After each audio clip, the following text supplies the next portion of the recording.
right, guys. He's here. Shit. All right, everybody. It's Brac o'clock. It's fucking time, guys.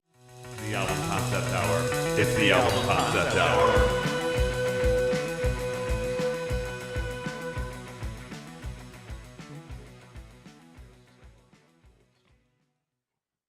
Today we have a very, very special guest for the album concept hour. This is someone that I have been following from a very young age. And if you are my age, you probably know him from Space Ghost Coast to Coast or The Brac Show starring Brak. And if you are a little younger, you might have heard him on Adventure Time. Who's that? Or Kids Play Gravity Slot Falls. on Gravity Sirius Falls is the one I was XM. thinking. But hey, Andy, thanks for coming on. I'm Brad. I'm the one you've been talking to. Hi. This is Dave in the Misfits looking shirt, and John right here in the red Oh, shirt. that's cool. Hi. John Caffiero represents the Misfits, and he made that Dr. Demento album covered in punk that I did a Oh, single yeah. on. So, Yeah, I heard that. That was like the perfect song for Brac to. I did a Comic-Con in New Jersey with him and Dr. Demento. Yeah. It was crazy. It's still crazy that I know Dr. Demento. That's awesome. Because I grew up He's- loving him, and Yeah, and, he's like the great grandfather of like my comedy. Ushered in so many important people, you know. at some point we were going to have a panel, and he came up to me and he said, "You have your ukulele. Would you mind accompanying me in the song Shaving Cream?" And I just clapped. It's like, what did you just ask me? Did you and did you do it then? Oh yeah, and he said you can write some lyrics if you want. So I Wow. wrote a bunch of lyrics where, like, to make it look like I didn't understand the song. So instead of shaving cream, I rhymed everything with shit. And instead of shit, I would sing stuff that tried to rhyme with shaving cream. It was stupid. Oh man, that's really That sounds cool. hilarious. How old is Dr. Demento? Like, because I've only ever heard, like, I don't think I've heard his like clips of his show. Actually, I've only ever heard people talk about it because like it's a He just local turned- like Yeah, California thing, right? he just turned 80. Wow. You can, and he's still doing his show. Yeah. What you do, it's streaming, and you pay for Okay. the service or whatever. Yeah, yeah, Or you can pay by the episode. yeah. So yeah, he still does his show. So Yeah, you know, when we did a signing at Amoeba Records in LA yeah. for this covered in punk album, and so it was Dr. Demento. I was sitting next to what's her name from Missing Persons. That was weird. And on the other side of me was one of the Barnes and Bardens guy that's not Billy Mooney. So that was just a whole surreal experience. And Yeah. so after that, it was just John and Dr. Demento and I Yeah. went to dinner, and Yeah. like dinner was almost over, and Dr. Demento said, "Well, I better get my Uber." And I'm like, "You don't got to get an Uber. I'll take you home." Like, I'm pretty far out. And I'm like, I don't care. And so I drove him home. Yeah. Which was like weird. And then we got to his house, and he said, "Would you like to come in and talk a little bit or whatever?" And I said, no, my wife is probably expecting me and my daughter and blah, blah, blah. And he said, "Oh, okay." Went to the door. And then I just sat there in the car for a minute, and I thought, Dr. Demento asked me into his house. And so I was like, got out of the car and knocked on the door, and I said, "Can I see your record collection?" Oh, yes. That's in the back of his house. Man. And there was this area with these reel-to-reel tapes. Yeah. And one of them said, "Another one rides the bus, Alfred Yankovic." Yes. Oh, Like wow. it was a demo. So or something. much And I was like, yes. should this not be in a vault in here? Should you not have a safe? He's like, Yeah. "You think so?" He locks it up pretty good, but he's got, oh my gosh, his LP collection. He's That's got amazing. thousands and thousands and thousands. So you have like a whole room dedicated to It's a all whole that. shed in the back Yeah. of his house, and Oh, that's where man. he does his recording of his show. Oh, now. okay. Yeah. Because now, I mean, nowadays you don't really need to go to a studio necessarily. No, he has his own setup. Amazing. I need to catch up on Dr. Demento because like I'm like inspired by the people that he inspired. You know what I mean? Yeah, it's a lot more people now too. Yeah. It's drdemento.com. You can. He's just got all his latest shows. You can also get back shows. I have all sorts of crazy stories like that, right? I mean, I sure do. you've been doing this for a while. Uh-huh. You know. Hey, sir, I have a question for you. And if you can't do this, I totally understand. Who are you talking to? Because I don't believe he's understand that word. sir in reference Just to yourself. Just say Andy. Andy, I'm sorry. Andy, It's all right. could you do a promo for us as Brac, or is that like not? Oh my god. Oh my God, really? Everybody, hear Holy me out. shit. Oh God, you're He's my reaching hero. out to me. You're my hero right now. Yeah. That's I'm gonna be. It's gonna give me goosebumps a little bit this first half of the podcast probably. I listened to the album yesterday, and Oh yeah. Oh my it kind God, of, that's awesome. as a Star Wars. Well, I'm not so much of a Star Wars fan anymore because of the stupid right. later movies, Right. but Yeah. Understand. as like a childhood Star Wars fan, it kind The of original trilogy, right? Yeah, It's the kind- magic. It just kind of angered me. Understandable. There's a lot. Just the reference to Christmas alone is stupid. and then Yeah. in like the song "Bells, Bells, Bells," C-3PO is going, "What if Einstein said this?" Yeah. Yes. Yeah, it's very Yes! it breaks the fourth wall so hard. Like we know about Earth and Christmas. The only theory I had is that they lived for this whole time and finally ended up on Earth. But that theory is thrown away with what can you get a Wookiee for Christmas? Because they're obviously seeing that Chewbacca You know, and Han Solo.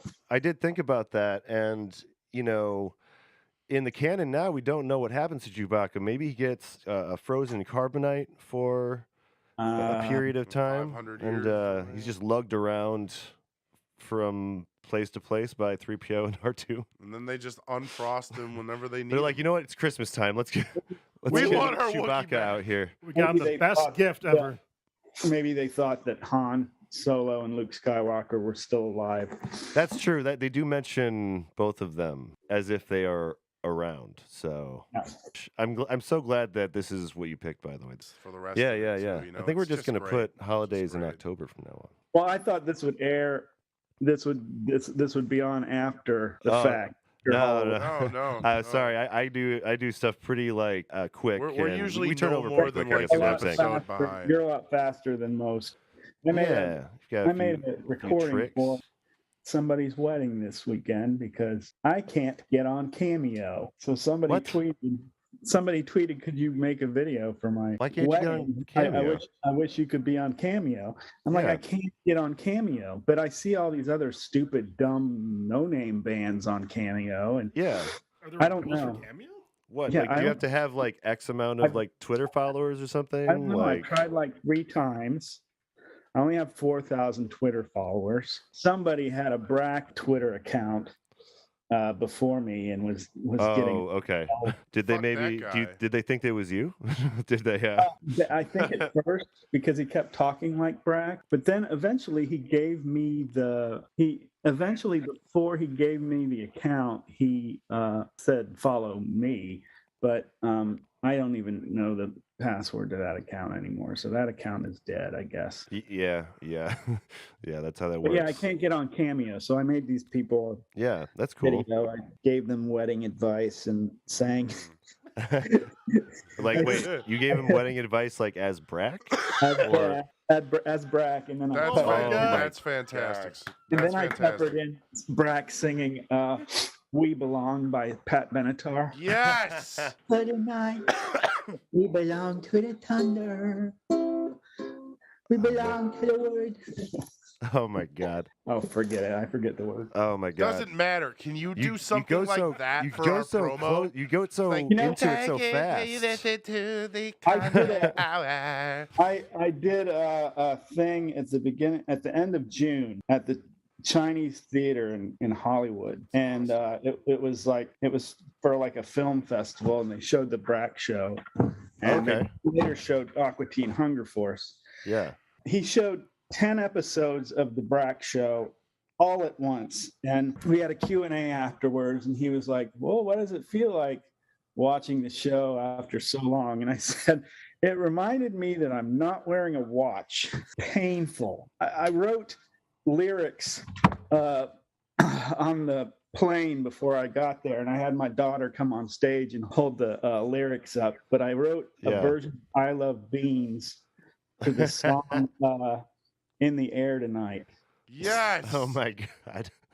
Like I can't even imagine. I'm a lento, toy and pinto, navy northern. Oh Lord.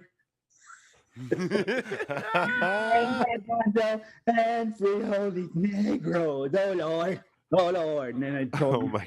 song. At some point, I tried to match the lyrics. I tried to translate mirror this. the song. So Yeah. at some point, he's singing about chili, and what was it? Always a pack of lies. What was it? I don't know. He says. Always a pack of lies. So mine was along came a pack of flies.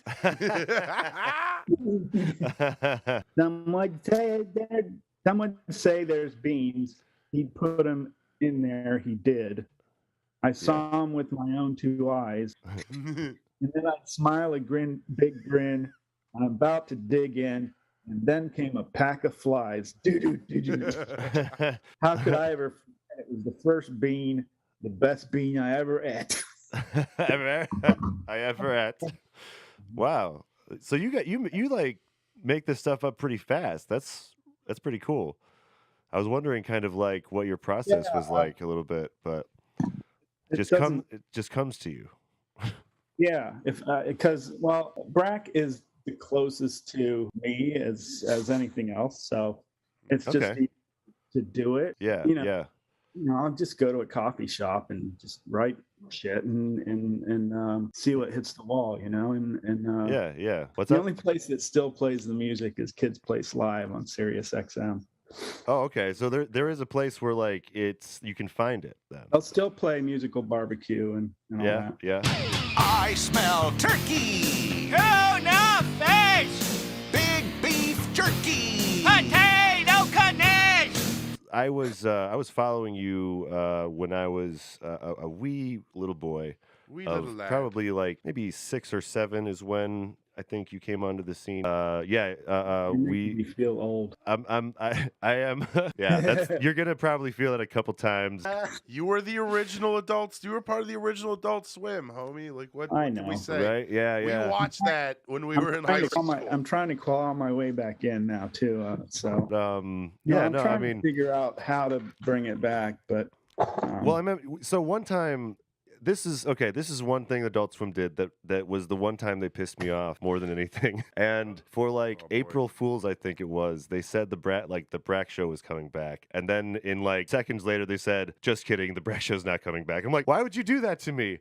For like... For like that 10 seconds, I was just like, yeah. I'm just wondering if Pete was still there working the on-air stuff. Pete Smith was my cohort in most of that stuff, and I think Jim Floyd might still be there. And they both worked on the Brac show. Okay. I worked on it with them. I'm not going to say they worked on it with me because it wasn't really my thing mostly. Mm-hmm. So you just showed up and were Brac, I guess. Yeah, basically, I came in about 2 or 3 episodes in and started helping writing again. Yeah, But yeah. yeah, the first few episodes, I was just voice guy. Yeah, yeah. Well, I Uh, was gonna say, so when I was doing a little bit of research, I found this out that you were originally behind the scene with TV, like in the programming, right? I guess what I want to ask, like, how did you get into the Brac role? that was before I started in programming. I started at CNN actually, and then I moved over Yeah, to which is in the Cartoon same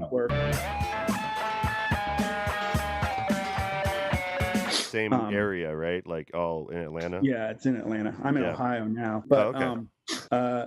Oh, that's yeah, I okay. started in The programming. Ohio song. Ohio, Ohio, round on the end, high in the middle. And Coast to Coast kind of came out of a programming meeting, and so I was on the ground floor of everything, Cartoon Network, everything.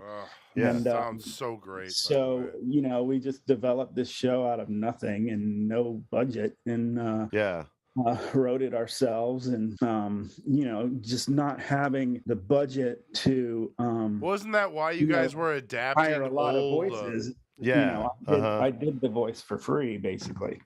Yeah, Wow. yeah, just to like get it going, get it off the ground and stuff. Yeah, and I still don't make anything from any Brac stuff. Really? You don't make anything? No. There's not like because a Brac plush out there. I made some. I got paid a little bit, for the initial recording, but no, I don't. There's no residuals. There's nothing. We weren't union. Yeah, yeah.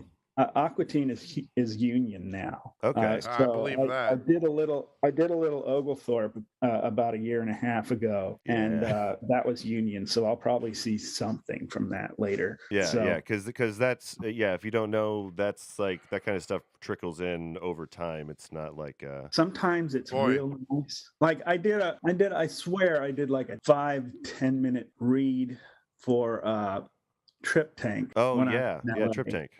And they put me in 5 shows, so I'll like make most of my residuals off of just little tiny voice. Well, yeah. Well, I tell you Trip Tank. The Gravity Falls is another big one for me. I was barely in the last 3 episodes, and Disney just airs the crap out of it. Yeah, that's a big show. It's a big deal. So I'm glad you're still like getting voice work and everything, because I love when I run into it. Getting voice work. Oh, okay, sorry. But if you're listening out there, that Aqua Teen thing. So yeah. Yeah. I think you're due for revival. Revival. Come on, people who are listening, let's make it happen. Do you have a list of like voices? I'm just curious. Like, is there like a list of like ones that you like come back to? I'm just curious as like an improv fan. There's a guy at work I mimic all the time. Yeah.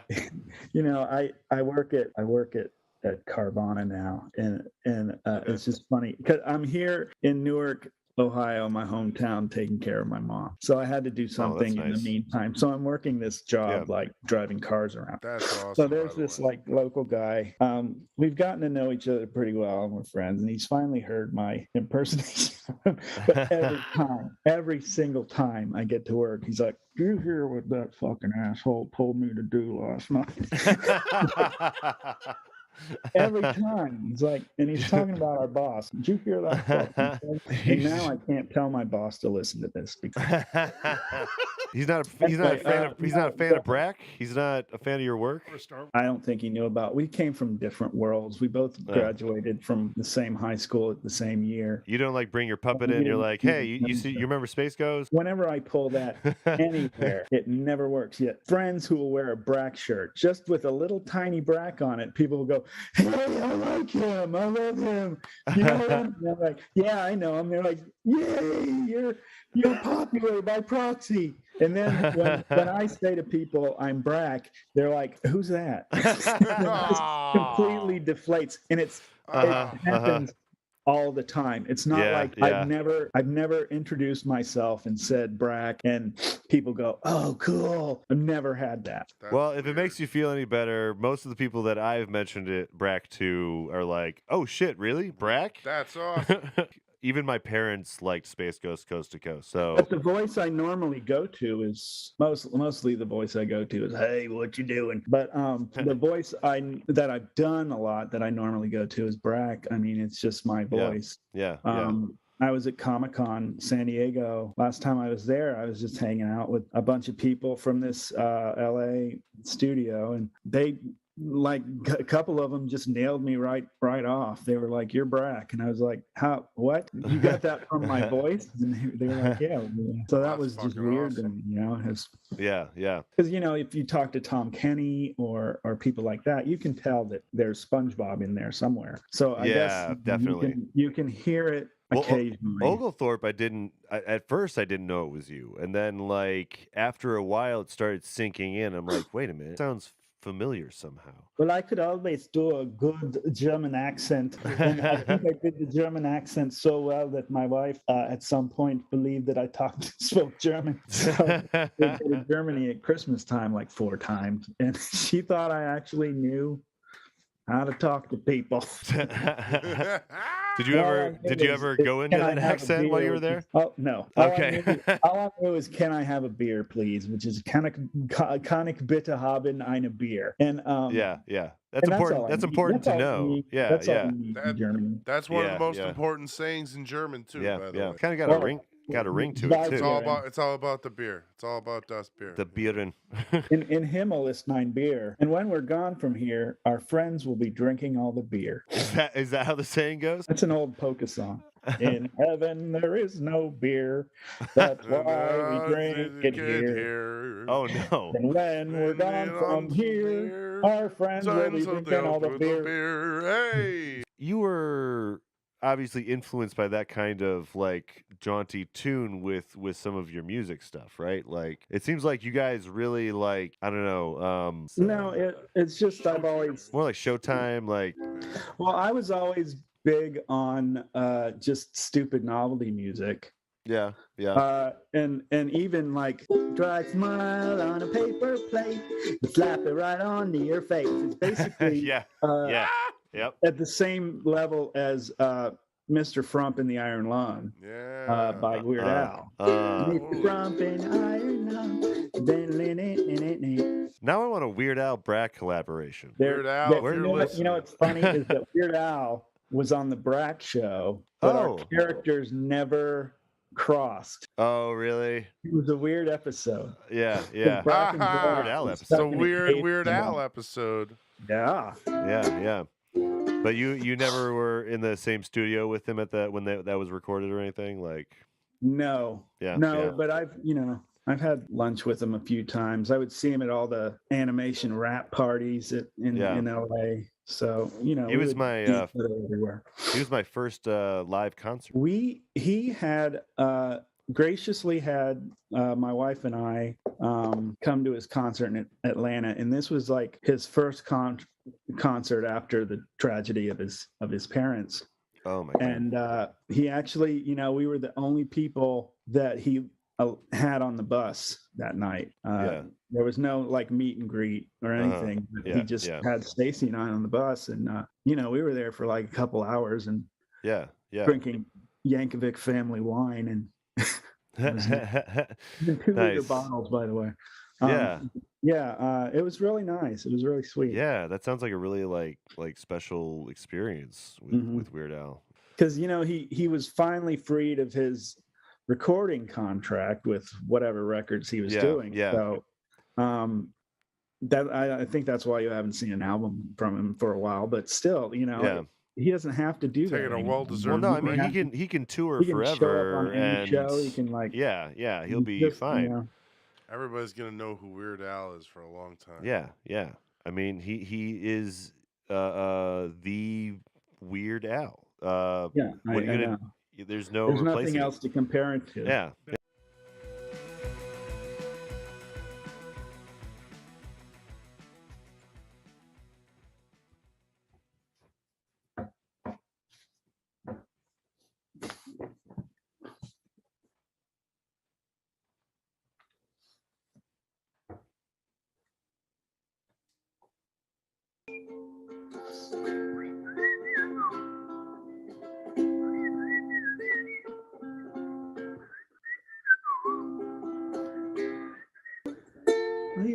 together too long. Like the one I recorded of a favorite song. If you like pina coladas, getting caught in the rain. If you're not into yoga, if you have half a brain. If you like making love at day and night in the dunes of the Cape, then I'm the one that you look for. Write to me and escape. Oh, dude. I did a number of. I tried to do a song every day in December Oh, last year, Yeah. and I just made this Santa puppet real quick and had him compared to Brak. And after a while, I was surprised to find out that Brak in those things was the straight man, because I made Santa just so frickin' insane. There's one that I did where Brak says, "Here's Santa Claus," and he's gonna do his impression of Jimmy Durante singing his all-time classic hit. And so I came on and played that. Yeah. I want to get back on stage again. Yeah. In Burbank, there's a place called Flappers, and maybe once every 2 months they would have a bunch of voiceover actors get together and do stand-up on stage. And I was just like, okay. So I did stand-up for the first time. I'm that. I did stand-up for the first time in 8 years, and I was really nervous, and it killed. And I just thought, this is great. I did a Goofy impression in front of Bill Farmer because he was there performing too. I was like, should I do this or not? And his son was standing there saying, do it. Fucking do it. But I have that on YouTube if you look for Andy Merrill Flappers. It's up there. Okay. I do this song that I didn't ever get to record as Brak, so I performed it live, and it was kind of a hit. Called Alvin Harris is a big old man. Alvin Harris is a big old man. It's the chorus. Alvin Harris is a big old man. That's all the chorus is. And then each verse is him stopping the song and telling you how big he is. And that's just as simple as that. I think you should come back and do live puppet shows maybe as Brak. I would love to do that, but yeah. If we ever come into Madison or anything, I could probably get some people to show up for a puppet show. You know, we're a college town. I'm looking for an open mic in Columbus, but it's fine. It's always hard to find on like the comedy club sites because they never directly say, "Hey, we got open mic night on Tuesday." Yeah, probably not anymore. Search all over for it. Probably used to be easier, but now being a comedian is so prolific as a thing. I used to do the Vortex, the Laughing Skull Lounge in the Vortex in Atlanta a lot, and I just got kind of tired of that. They're kind of a clique. Yeah. The last time I did stand up, I opened for Dana Gould. Okay. And it bombed. So bad. It was the last weekend before they said, don't go anywhere for the pandemic. So it was like, don't have more than 100 people in your theater. So everybody there was kind of tense anyway. Yeah, it was probably just on the other hand, weird time. Everybody was there to see Dana. And so they're just this guy getting on stage that they don't know carrying a ukulele. Yeah. And the first thing I hear as I'm just starting to walk on stage is somebody in the audience going, oh, shit. Oh my God! So I'm like, well, what a shitty audience member. You at least shouldn't make it audible. The thing about it is, I could see him the whole time.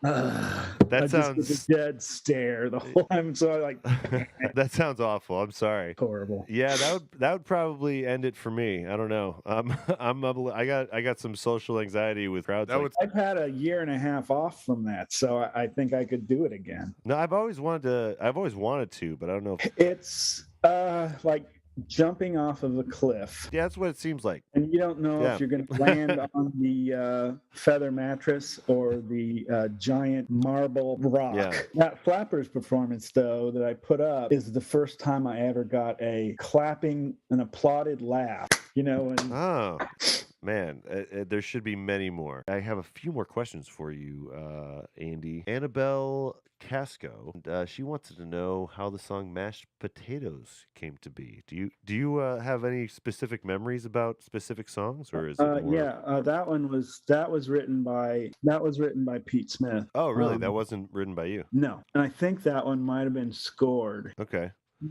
Yeah, I think Eddie did the music for that. That was one of the ones where we didn't do needle drop. So there are two Cartoon Planet albums. I can't remember which is which. I think the one with the Hawaiian Holiday on it. I once had a beautiful sandwich. Oh man, I'm talking. Hey. Yeah. That one is the latter one because we had to get some of the rights for the needle drop music we use. First album is all stuff Backyard Barbecue. I can't remember which. There's Backyard Barbecue and then Surf and Turf. Surf and Turf. Surf and Turf is the one with all the needle drop music on it. Okay. Backyard Barbecue, the one with just the pure scored Eddie Horst music on it. Eddie did the original Space Ghost Coast to Coast theme with Sonny like the So it was Eddie and Sonny Chirac and I don't know who else. And I did the musical episode with Steve Allen. I wrote that episode, and I worked a lot with Eddie on that one because we went to the studio and we had a 30-piece orchestra. It was insane. So yeah. How did that feel? Kind of like taking kind of your comedy songs and then applying it to this kind of big grandiose recording. Was that just mind-boggling, or what was that like? Mind-boggling. Eddie was the kind of guy. He was amazing. All you had to do was go in and say, here's the song. I'm sitting on my butt and everybody's having fun. And then he'll completely score it and it'll sound like that, but it'll have this giant, beautiful score behind it. Yeah. There's some really beautiful stuff throughout your discography, and listening to the Christmas album that we just listened to, Christmas in the Stars, there was a couple times 5 of the stars. But I gotta say, so one of the questions I had when hearing this album is, first of all, how early in your life did you hear this album, and how influential were these kind of novelty songs and stuff to Brac and to Cartoon Planet and stuff? Because I feel like there's a little bit I could hear Brac singing a few of these tracks. You know what I mean? Yeah. The only thing I knew from Meko was that Star Wars disco song. I didn't know about this Christmas album until when we released it on CD when it was 10 years ago. I think my wife got it for me as a joke. And but she knew I was always into stupid music and my stupid friend, music. Yeah, my friend Wally and I would just stay up Saturday nights and listen to Dr. Demento all the time. And so I've always collected a lot of really terrible music. And I remember being in a car with John and Dr. Demento, and I just went through my list. I was like, do you have this? Do you have this? Do you have this? It was just a bunch of stupid songs I have on my iPod. Another person that is a connoisseur of crappy music is Dana Snyder. I remember early on we compared our stupid libraries. When I was a kid, I was always into Dr. Demento and all those stupid. I don't know if you remember the K-Tel albums. There was yes.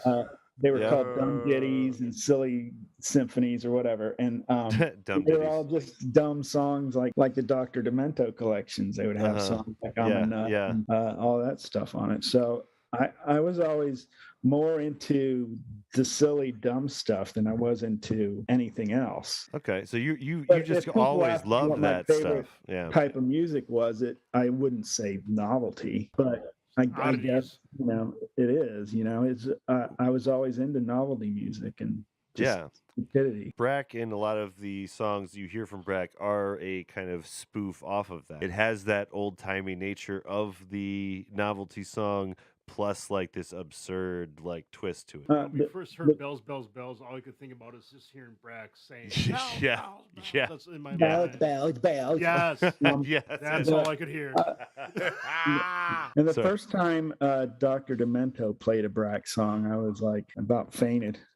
Yeah, Oh my yeah, I yeah. had made it, but You're like, this is it. This this is is the yeah, this is the yeah, pinnacle of my career. Well, yeah. I idolized him, so for him Uh-huh. to no, but he always said Brack. But he sent me the recording of the whole covered in punk thing came from John calling me and saying, "Would you like to do some intros and outros as Brack?" Yeah. I said, "Yeah, but I can do. I've done like Punk Rock Girl on the radio before." Yeah, He said, yeah. "Would you sing a That's great. song?" And like he would never think of asking me that, and I said, "Yeah." And so it was my wife that came up with Suicidal Tendencies. Oh yeah? Because That's initially I good was fucking thinking call.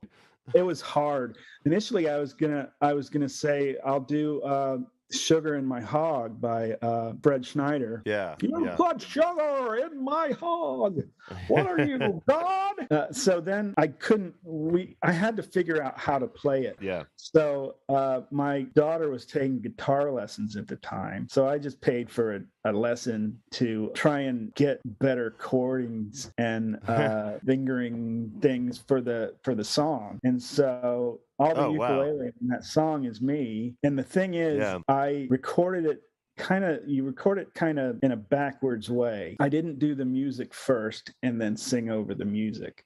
I did basically an entire recitation, and then I played the music to the recitation. It was weird going in there. It was like this studio. There were like gold records on the wall of like Phil Collins' Face Value, and they recorded like Round and Round by Rat there and all this stuff. Oh, yeah. Wow. This is crazy. The staples, the classics. I'm carrying in like 2 ukuleles, a toy accordion, and some kazoo. Yes. And you Something the Rat wouldn't have the balls to do. Yeah, right. On the other end in Atlanta, when we would do recordings for Aqua Teen Hunger Force, we did the commentaries for the Space Ghost DVDs at the same studio where all the big death row rap artists would be recording. Damn. Wow. Dude. You would get contact high from from all the pot smell. Yeah, it probably had like a permanent smell in there. Yeah. But recording in like those studios was just kind of seeing the Face Value gold record. I thought, oh crap, Phil Collins was here. This is where he did in the air tonight. Oh Lord, it was in Santa Monica. Yeah. But it was interesting. It was fun. I'd never like taken on something that difficult before. Yeah. It's not something I can ever perform live. And inserting a burp in there was. Well, yeah. I mean, that's very popular. Thank my wife for that. But has Rick and Morty reached out to you at all yet for a little just No. What the heck, Rick and Morty? Oh, they should. No. Let me say, maybe it's because I've been in a few interviews before, and I say I haven't watched the show, and I still haven't watched it because I'm not a big Adult Swim watcher. I'll see recordings and stuff I've done, and that's good for me. I didn't have the best time working at Adult Swim. That'll do it. So it kind of embittered me about stuff. But now, like, Lazo's gone, and so I think things are probably a little more positive for me at Adult Swim now. Yeah. He had this way of, if you even thought of leaving him, you were kind of dead to him. So it was kind of that kind of thing. Yeah, that sucked. It was weird because I was in Hollywood for like 7 years. I couldn't get a writing job to save my life, and I barely did any voiceover. And at that point, like halfway through, I pitched a Space Ghost action show idea, and I even wrote like a half hour script for it. Yeah. And I pitched it to the guys at Adult Swim in Burbank. Yeah. And never heard anything about it again. At the time, I think Lazo himself was kind of bitter about Space Ghost because he didn't like how it ended, because we all got sick of working on it because he was so demanding. I kind of felt like I was dead to Adult Swim for a long time. I think that it's 20 years. We're like, a lot of people are talking about it right now because it's like kind of the 20-year anniversary of when things started, and almost the 20th anniversary of that whole Boston incident with Aqua Teen Hunger Force. the Remember Boston the Boston incident? Adult Swim launched a few days before 9/11. It was the Wow. weekend before 9/11. So we had a blitz campaign where they made like neon signs of the Moonanites from Aquatine. Oh no. And the light would just kind of flip everybody off. So they put them in different secret places throughout Boston. Yes. Oh, yeah. They were, and Yeah. somebody I do thought remember that. Yeah. that it was a terrorist thing, and they were all bombed because they were flipping off. I remember that. And I thought, this is horrible. The president of the network at the time had to resign. But on the Oh other my hand, God. on the other hand, I heard Wow. a split-second clip of Oglethorpe on the Today Show. I thought, yay! It's interesting that they didn't cancel Aquatine because they believed in it so much, because it was the more popular show at the time. I forgot to ask one more question. This is from my brother Scott LeBaron. He wants to know, any thoughts on the weird Brax Bean Muncher Pac-Man clone they made in '98? Did you ever see that when it came out? There's apparently a Pac-Man clone with Brak in it. Oh! I don't remember that. The one I remember is the one we actually made a head kicker game. Okay. And that was in the Brak show that Brak and Zorak did a head kick. Okay. Yeah. And that game actually featured them in the show. And so they made a game where it was called Head Kicker, and Brak was lying on the ground, and it was just Zorak coming, and you could just kick Brak's head. One of those. That was all there is to it. Was and, it like an Adult Swim game? Yeah. Oh, yeah. There's been some great Adult Swim games. It was Head Kicker 2000 or something like that. Yeah. Okay. But I don't remember I thought you were referring to the transistor radio tchotchke that exists. There's this plastic just FM radio that had Brak's face on it. And it had a little thing in it that was programmed to make his mouth move with the sound. Oh, wow. The majority of them didn't work, but okay. That's unfortunate. What are you listening to lately, and what do you got to plug? Well, I've been adding to my Halloween playlist, so I'm finding non-conventional Halloween songs to put in it. Yeah. So I've been listening lately to Tenacious D a lot more, and Flight of the Conchords. They released a version of the Time Warp Tenacious D last year for charity. I saw the music video for that I've one. Also put, because there's a shiny demon in it, I put the song Tribute onto my list. And I think they've just put out an EP of rarities that has, finally they released the song Jesus Ranch, which is a really good one. And Flight of the Conchords, I've revisited because I've taken the song Robots and put it in my Halloween list. The humans are dead. Yeah. Both one. Okay. And my daughter has really gotten me into South Korean and Japanese anime and all of this stuff. And she got me into Demon Slayer at first, but then she was like, I said, did you watch this and this episode? She was like, no, I started watching Erased and I can't stop watching it. So there's an anime series called Erased, which is really good. And then like maybe a year later, they did a live action version of it. I just finished. I watched Squid Game all in one sitting last weekend. Oh wow! Still need to see it. But before that, I watched Alice in Borderland, which I kind of liked better. That's what someone I heard. One of my friends said. Through Squid Game, it's all about Alice in Borderland. I'm like, all right. I don't know what any of that means. I thought it was. It's kind of the same concept almost. It's about game playing. It's about death. Yeah. But I don't know. I think the concept of it is a lot more mysterious and interesting, I think. Yeah, I think I'm going to have to watch them both now. But did you ever see, there's another thing, the movies, Train to Busan, I'm sure you've probably seen. Mm-hmm. Streaming network Shudder has the sequel on it.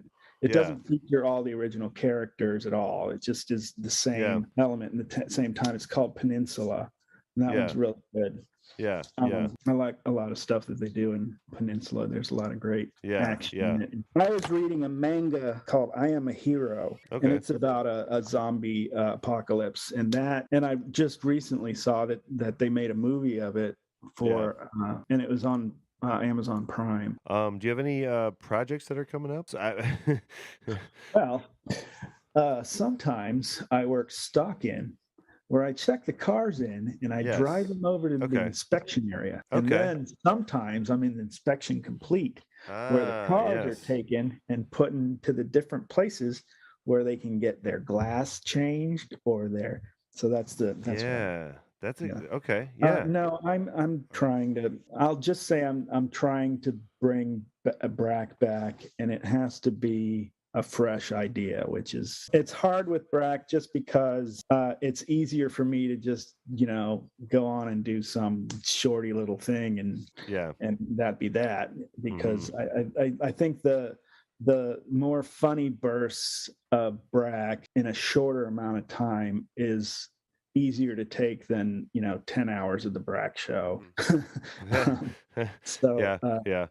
Yeah. I'm not saying I don't want something big for him. It's just I have to figure out a way to use him in a short dialogue way that works and is noticeable. I think social media might be a good place for that. I think he would be really popular on TikTok. Yeah, TikTok actually. Totally. I mean, it's kind of built for a Brac type character. Brac's got songs, I tried all the stuff that I did last year with the Brac puppet and Brac and Santa. I tried to make it less than a minute and a half. A minute is the perfect postable time. Yeah.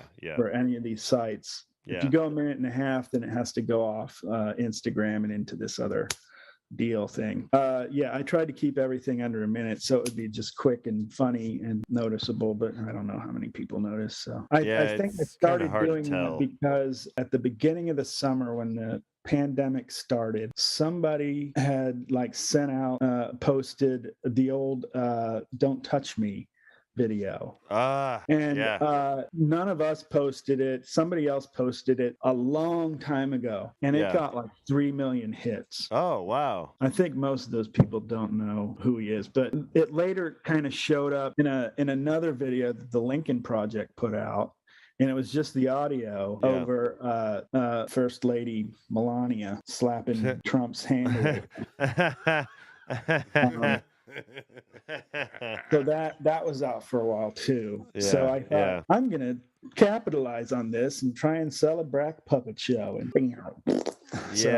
it's weird these days with content. You really don't know what's gonna stick. I know it's weird. There's an amazing new show on Nick. It's about it's kind of in the fantasy realm with dragons and Vikings and stuff like that. And it's all puppets. And just the graphics on it and what they do with them is just really amazing. I wish I remembered the name of it now. It's pretty great. Yeah. It's been really, really fun talking to you, Andy Merrill. Thanks, man.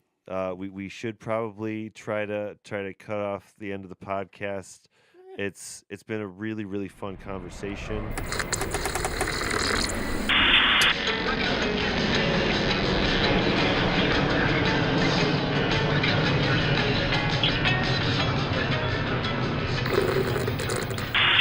This is Flyover State Park. You are clear to land.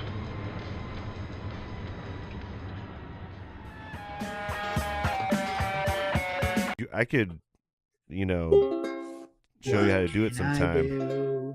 Pictures of you still make me cry.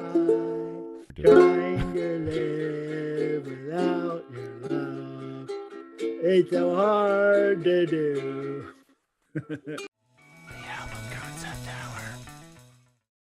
I just want to see you too. I want to preface this by saying you're going to hear me say "stop it" and stuff like that a lot. It's because puppy. Oh my yeah, God. I saw that. Oh my gosh. That's a puppy right there. That's a real puppy. That's a real live That puppy. is a pupper. Oh, That is a fucking adorable pupper. she's running all over the place. Yeah. Bite it, like bite it. just a Bite my little finger little real fluff hard. ball. Aw. Get down. Yeah, I saw her. I saw Heck, Brack singing to her on your YouTube. It's a puppy. It's a little puppy. It's a little puppy. I called. Yeah. Okay, stop. Okay, yeah, we get it.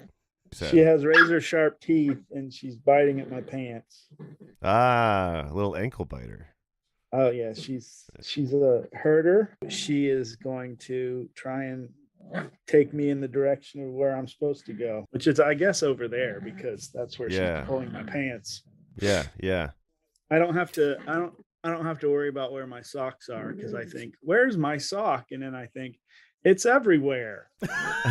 She will take every single sock that I have. So it's over there. Life's existential question. Weird.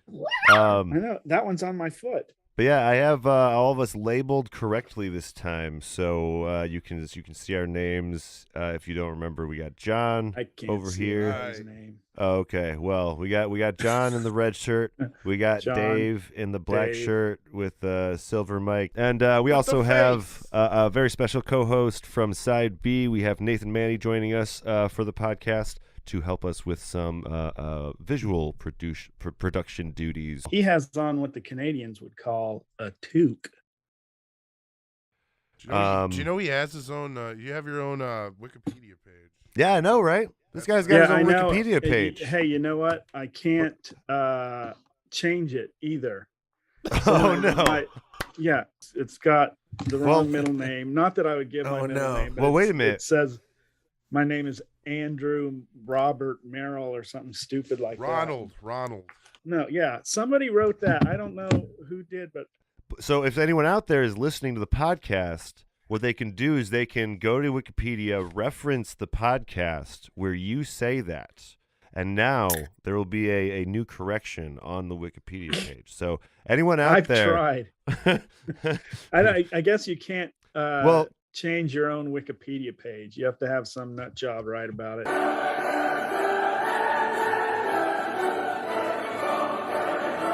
I think I'm going to start recording.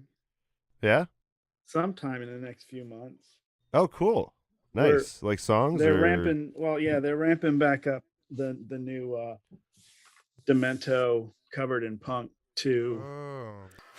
I was in my room and I was just staring at the wall, thinking about everything. But then again, I was thinking about nothing. And then my mom came in. And I didn't. He was going to do it. One. Yeah, he was going to do it during, and then the pandemic hit, and everybody had to go away for a while. So. But you're doing it. That's really cool. I'm doing it at some point, and then I'm going to record extra crap for some kind of album that I don't. Do you know what song you're doing yet? I don't know. I was going to do a TV Party, but now I think I'm doing some. Well, Dave likes obscure, that one. I'm doing some Butthole. I know I'm doing a Butthole Surfer song. Yes. Oh, you have multiple? And I might, yeah. And I've got that would be there's sick. like a 70s song. There was a song in the 70s called that Dr. Demento showed John. It was called Armpit Farts. All right. That sounds like some great subject matter for a Demento song. Yeah, absolutely. That sounds like an instant classic. Armpit Farts. I'm sure he's played it at some point in his lifetime. You're biting the crap out of my hand. But I was actually going to ask you a very exciting question to start things out. I was going to ask how your holidays were, Andy. My daughter came to Ohio, and we went to my brother's for Thanksgiving. So I got to see my daughter after a long time of not. And then basically Christmas was Zelds and I watching Twilight Zone on Sci-Fi. Oh, hell yeah. That was my Christmas, like sitting with the puppy watching Twilight Zone. No, wait, Twilight Zone, that was New Year's. Sorry, that was New Year's Eve. That was my happy New Year's Eve. But Christmas was, I don't know, sleeping a lot, I think. Okay. It's just kind of Merry Christmas a to you. blur. I know, my first solo Christmas, but I was with puppy. So this was my third day with the puppy. So I was going to ask though, we have a few like standard questions we usually ask, but last time I wanted to really, get into your your backstory and ask you the questions I've always wanted to ask. But Yeah. the first question we usually ask is like, what is some of the first music or songs or albums that you kind of called your own or inspired you musically as a kid? I grew up, my dad was a dentist and my mom was a hygienist. And Okay. so they always had the local easy listening station going on in the background. Oh yeah, Yeah. always. Muzak. And then my dad was really into bebop when he was a teenager, and he played cool. jazz trombone. So Yeah. that was always a big thing, was listening to jazz when I was younger. Yeah. So, we always listened to Stan Getz and Paul Desmond and stuff like that. Awesome. The first album I actually bought, I think I rode my bike to the record store. Oh, so this was one you were like looking forward to? No, it was an older album. Okay. I bought The Stranger by Billy Joel. Oh. I think that was the first record that I bought. Yeah. And then when we got a car and put a cassette stereo in it, quit it. We got the album Private Eyes by Hall & Oates. Oh, And that yeah. That's a good album. Private eyes. Yeah. We're watching you. They see your every Pre-Man-Eater. move.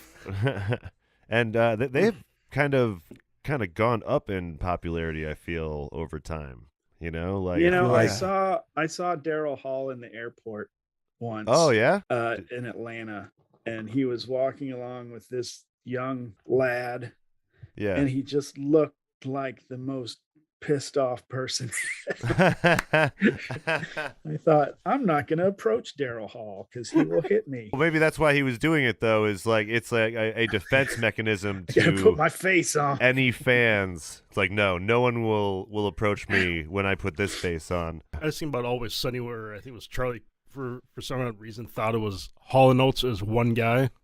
Oh well, no, Holland's first name. Oates is his last name. Mr. Holland Oates. you say that is but I'm pretty sure I thought that he was one person for most of my life. Mr. Holland Oates. Yeah. I didn't know Mr. Holland Oates from Mr. Oates. Rick, Oates James if you're Bowie. nasty. James Bowie, David Bowie. There we go. See, it's the Davids. It's the Davids that I have trouble with, David Bowie, actually, that wasn't his name. His name was David Jones, and he changed his name because of the Monkees. Oh, yes, that's Davy right. That's Jones. right. Yeah. Oh. I don't know if we mentioned that in the episode about David Bowie. I almost said James Bowie again. But no, I don't think we mentioned that. You can last time. take that and put it in that show now. Yeah. Just clip it. A little record scratch. So when did you get into then? I guess the novelty music. That's the last part of the story. I'll ask. Well, I was always into novelty music. So because of the music.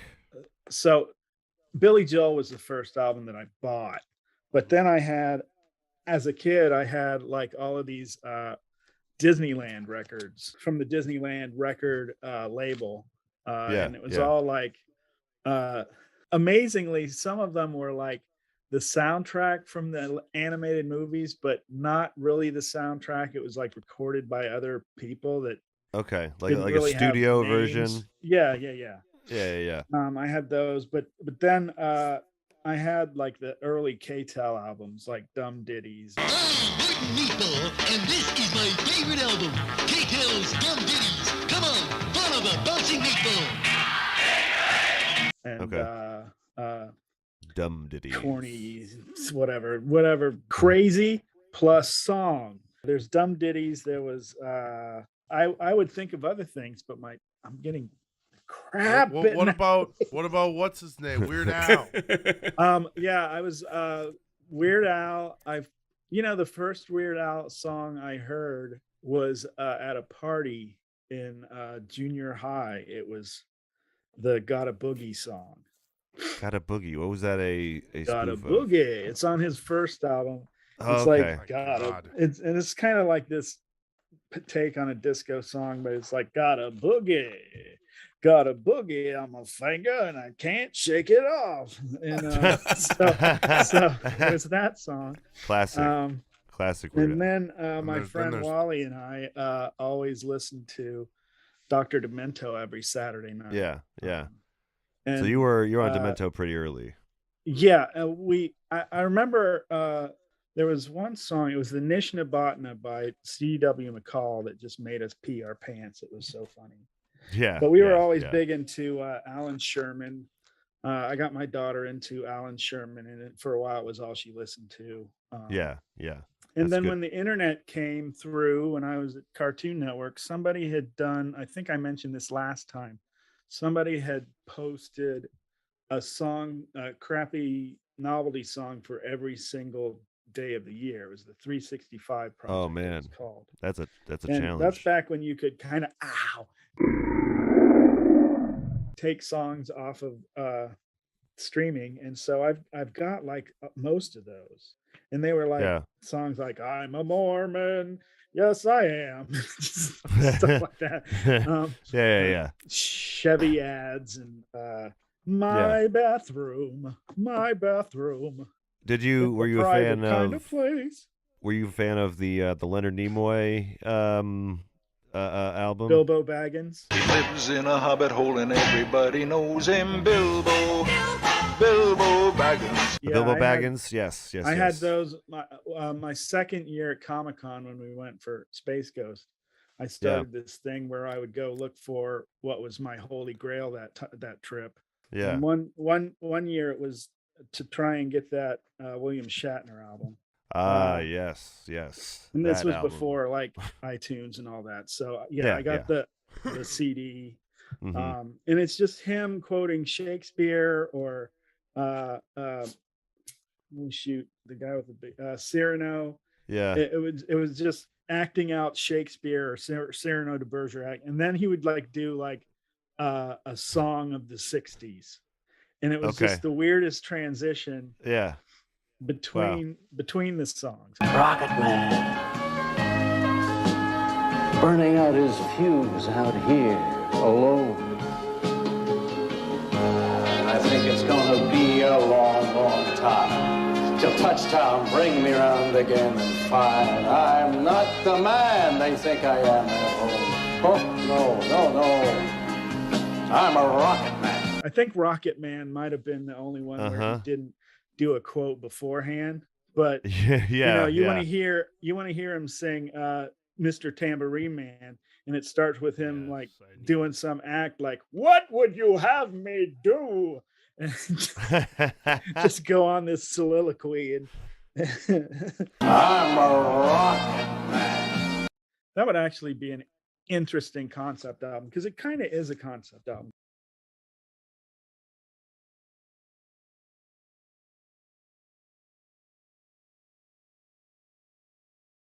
Number one, Charles Kilroy. You have persistently and flagrantly violated Code 672, which forbids the playing and purveying of rock music. Attention, prisoners. We'll now serve the usual evening meal of Dr. Righteous fried chicken. I am instructed to inform you. Thank you. Please conform and confirm. Oh, I can confirm. But if I confirmed or conformed, yes, I'm afraid my dyslexia would form interfractures with my phenocana can of worm. Please repeat. So sorry, repetition not applicable. Your mother was a Toyota. He's got no rhythm, huh? He's got no rhythm. Attention. Riot in the eating area. Gas, please.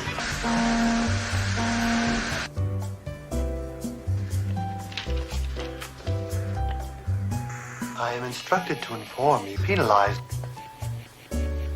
This is your formal notice, Kilroy. Roboto, your statement has no meaning. Come on over here. Look in the mirror. Right over here, behind your neck. Error.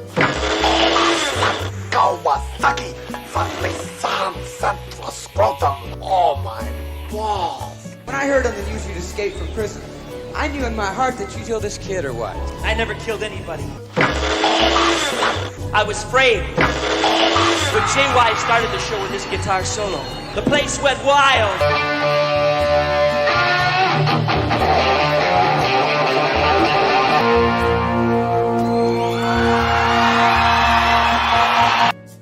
Oh my balls. It's Tommy Shaw as John Chance singing that part. Yeah. Because he's the new Kilroy. Okay, so Kilroy kind of like passed on the torch for rock and roll music. Broke out of prison, defeated Okay, that makes a little more sense. Guy, and Yeah. with the Tommy Shaw character. Man, I succeeded. And, there's a better trilogy Okay. movies about this theme, and they have to do with Bill and Ted. Excellent. Okay. So what you're saying is we should cover some Bill and Ted. Yes. We should watch some Bill and Ted instead of listening to this album. Yes. Especially the newest one. That's the one with the daughters, right? They have my daughter. They called you to remind you that they have your other daughter. No. Other terrorists have my other daughter. Yes, Yeah. the one with the daughters, yes. Well, one of the daughters, I just saw that other movie she was in, Ready or Not. Ready or It was Not. like the horror movie about the bride. Yes. That was actually It's pretty really damn good. Yeah. It is pretty damn good. I've been a little broke, so I've been only putting money aside for Marvel movies. I'd like to talk about Eternals, but Oh, yeah? I have to watch it again. It's not bad. It's not bad, but it's not great. Their excuse for not helping during the whole Thanos thing is lame because that involved the entire universe. Yeah. Not just Earth. Didn't involve the deviants. Yeah. Thanos, or like the reverse snap, apparently involves the deviants. Well, it didn't, and also it didn't affect any of them apparently, because none of them disappeared from the snap. So Right. I guess they're outside of that equation. Or they're just really good at these Eternals, odds. Marvel's Eternals by Yeah. Jack Kirby was very close to Jack Kirby's DC entry, which was the New Gods, which Yeah. Darkseid came out of and all that stuff. And Yeah. it's very it's a rough read if you start reading the Eternals from the beginning from Jack Kirby. Yeah, I heard it's pretty bizarre. It's bizarre. Yeah. Yeah. Yeah. The artwork is amazing, but Yeah. I think a lot of it was just to showcase his the art. Artistic genius. The Eternals. The Arternals. Yeah. That's what it should have been called. I'm more interested in the future with Patton Oswalt, and I Oh was always a yeah, big fan- he I was finally always got a big- himself into the movies. I was always a Star big fan of the Fox. Black Knight, also. So that Yeah, kinda me too. got me excited. I'm Yeah, excited yeah. for that. Yeah. And then they're already having him because the end credit scene has that's the voice of Blade. The guy that's going to be playing Blade. Yeah, Blade's coming on. Yep. But Patton was also amazing in S.H.I.E.L.D. He was great in S.H.I.E.L.D. He was really, really good in S.H.I.E.L.D. Let's start over. We were hoping to talk to the man in charge. You chuckleheads get blood on my floor. You best be prepared to get down and add some of your own.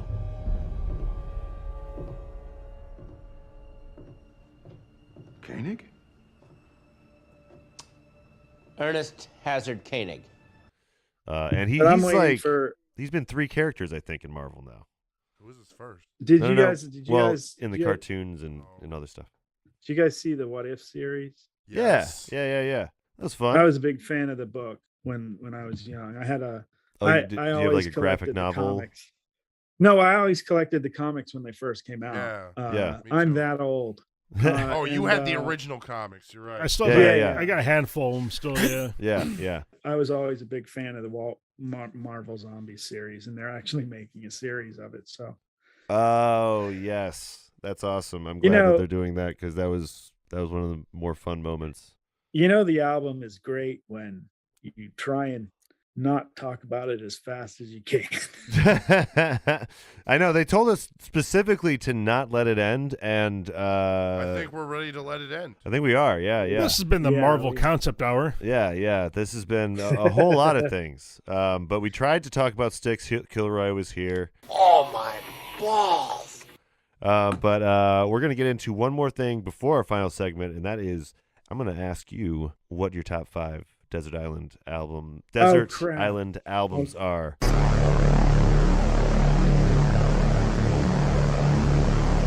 There's one album called this is a jazz album.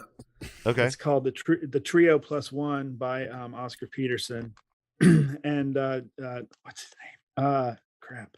Clark Terry. Clark Terry was a trumpeter and jazz trumpet, and he also had a very distinguished scat when he scatted. It was very mumbly. There's a song on there called Mumbles. He did Mumbles? Uh-huh. I love Mumbles. That's such. It's a really fun track. Yeah, and that's Clark Terry's signature. Yeah, it's really fun. Even if you're not a jazz person, if you look up a YouTube video of it, it's a great, fun time.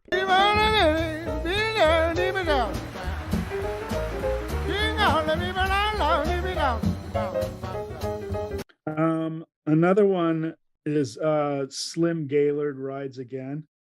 Okay. Slim used to be in a group in the 30s. They kind of were scattish, and he was in Slim and Slam. Slim and Slam, the name of his group. And Slim Gaylord. They put out a couple albums with him in the either late 60s or early 70s. But Slim Gaylord Rides Again.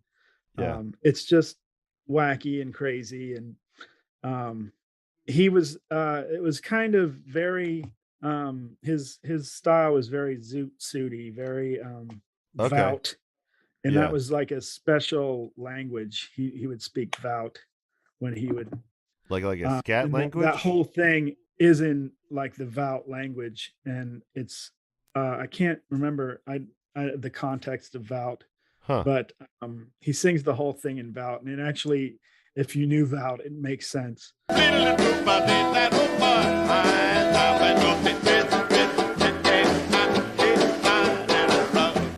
He sang a lot about food and potato chips and stuff like that. Oh wow!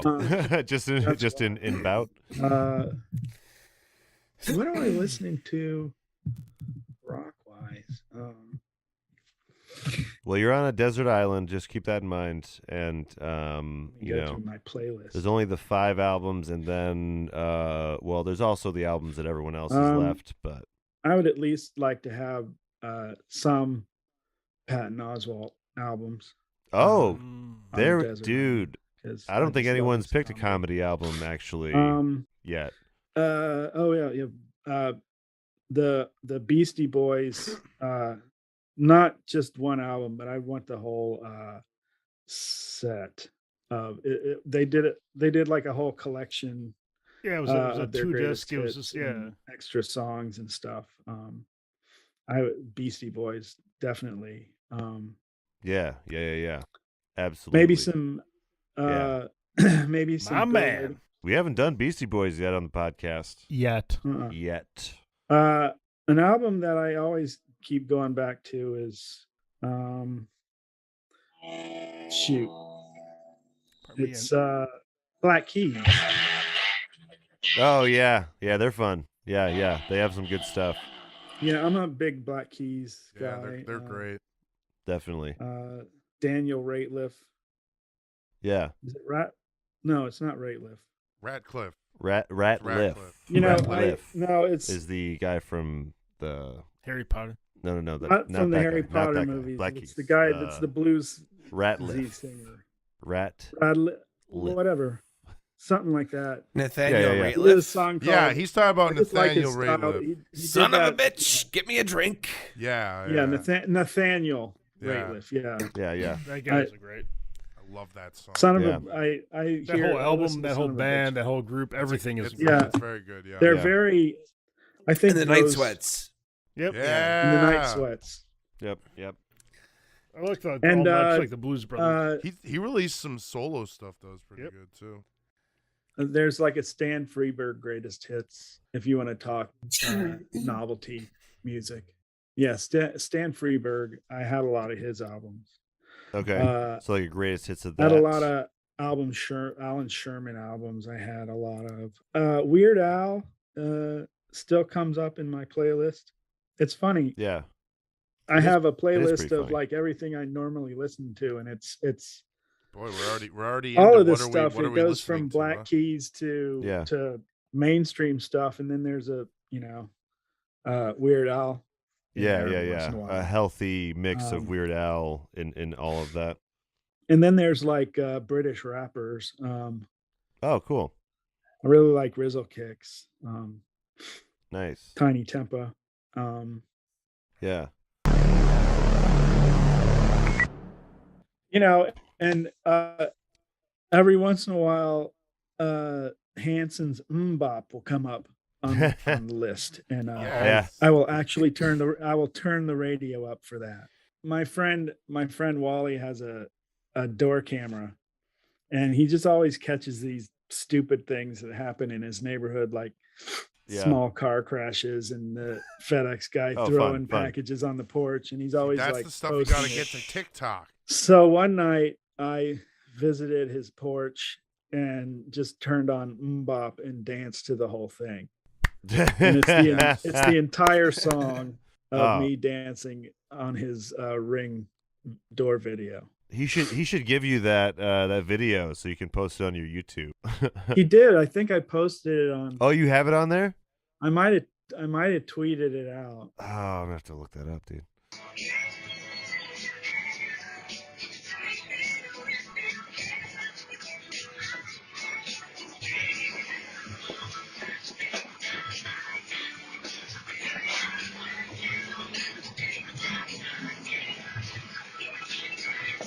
Andy, thank you so much for being on the podcast again. Thank you. Oh, it's waving at us.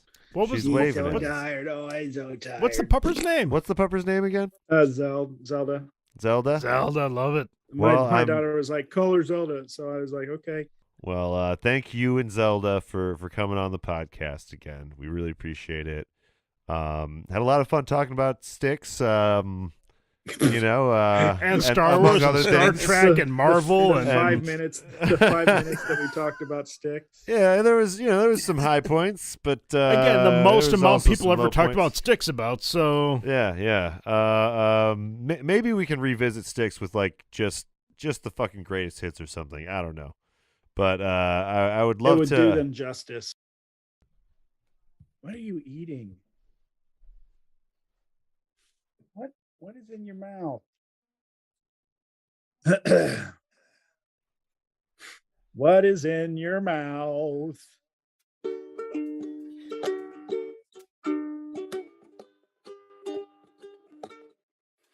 24 hours to go. I want to be sedated. I know you're recording this. Nothing to do, nowhere to go. Oh, I want to be sedated. Just get me to the airport. Put me on a plane. Hurry, hurry, hurry before I go insane. I can't control my fingers. I can't control my brain. Oh, no. Oh, oh, oh, oh. 24 hours to go. I want to be sedated. Nothing to do, nowhere to go. Oh, I want to be sedated. Just put me in the wheelchair. Get me on a plane. Hurry, hurry, hurry before I go insane. I can't control my fingers. I can't control my brain. Oh, no. Oh, oh, oh, oh. I want to be sedated.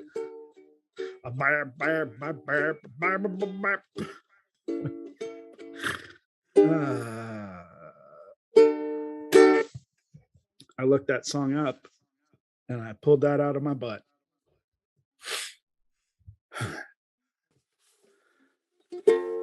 When you try your best and you don't succeed.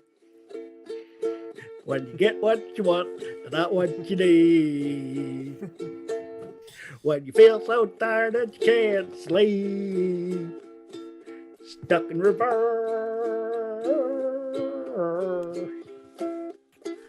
And the tears run streaming down your face.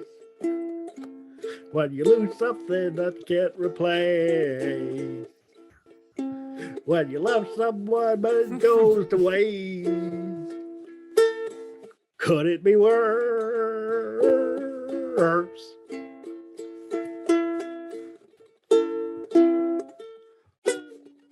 Nights will guide you home and ignite your bones.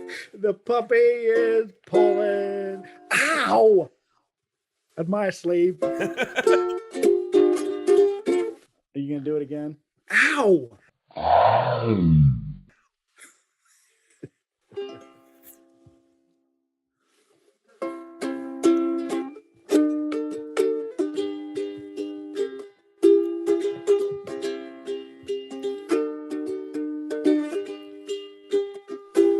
I used to rule the world, see the ride when I gave the word. Now in the morning I sleep alone, sweep the streets I used to own.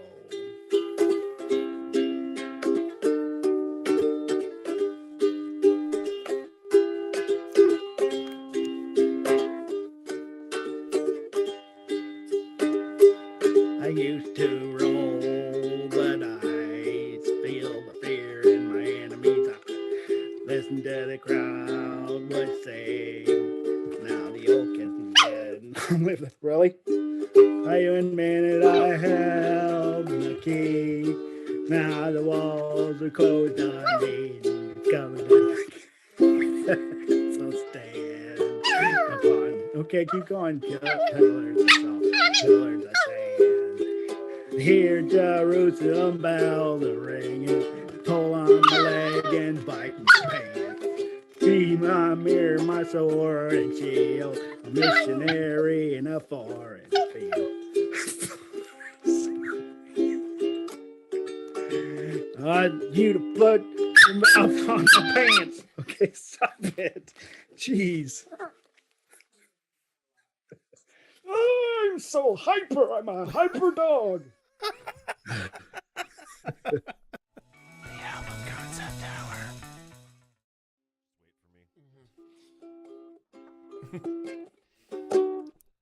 Well, it sounded good. What is that? See, I'm driving downtown with the girl I love. And I'm like, forget you or fuck you. Yeah. It is fuck you. Yeah. Just a change in my pocket wasn't enough. I'm like, fuck you and a fucker too. That if I was richer, I'd still be with you. No, ain't that some shit? No, this in my chest, I still wish you the best with a you.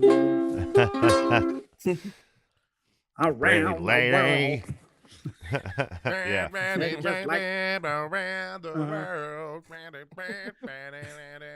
All you boys and girls, tell me what's the word. Word up. Word up. They also So, did. I know our next album. They also did it. It's like candy. We're in a rating system here.